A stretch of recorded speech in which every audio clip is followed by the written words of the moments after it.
There are basically three types of ankle sprain without going into them into major depth, but three types that will present.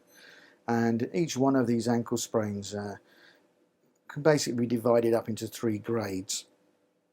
Grade 1 will usually be a kind of a bit of swelling, partial tear, small tears, a little bit of edema. The patient will present not being able to weight bear very easily, but they're usually able to function with it. However, if they're asked or required to do too much, then that's hard.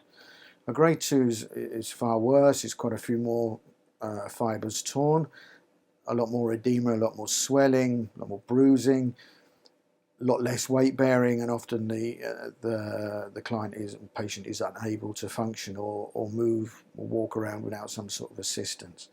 And a grade 3 is pretty much a rupture, which usually requires some sort of plaster cast or even operation, very often an operation to repair it.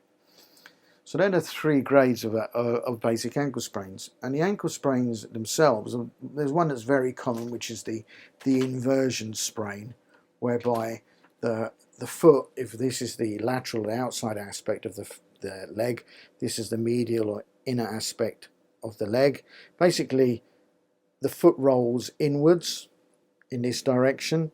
The outer structures here are strained, whether it be the tendons, nerve, or ligaments. And the medial side, sometimes if it goes over far enough and more forcefully enough, can actually compress some of the joint down here on the subtalar joint. That's an inversion sprain, very common, 85% of ankle sprains.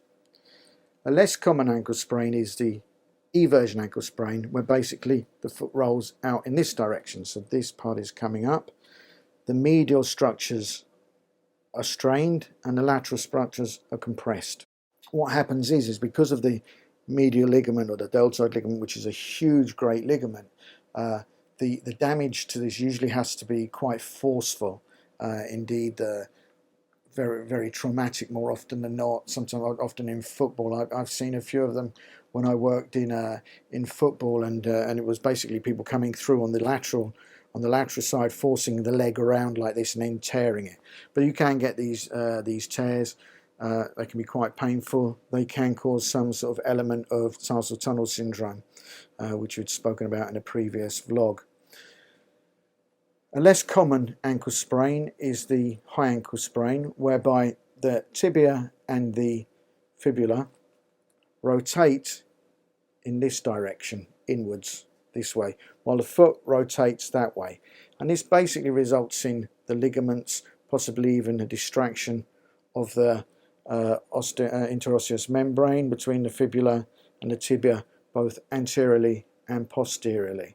That's a less common ligament, and sometimes it can lead to syndesmosis fractures, which can be quite involved.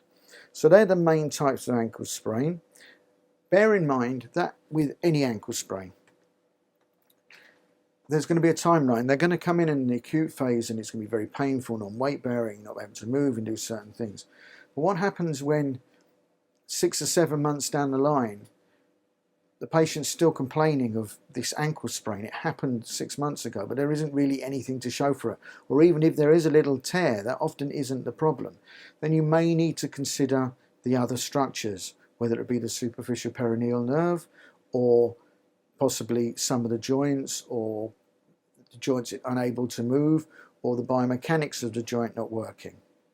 So these are things you can look at with more chronic ankle sprains and are well worth considering.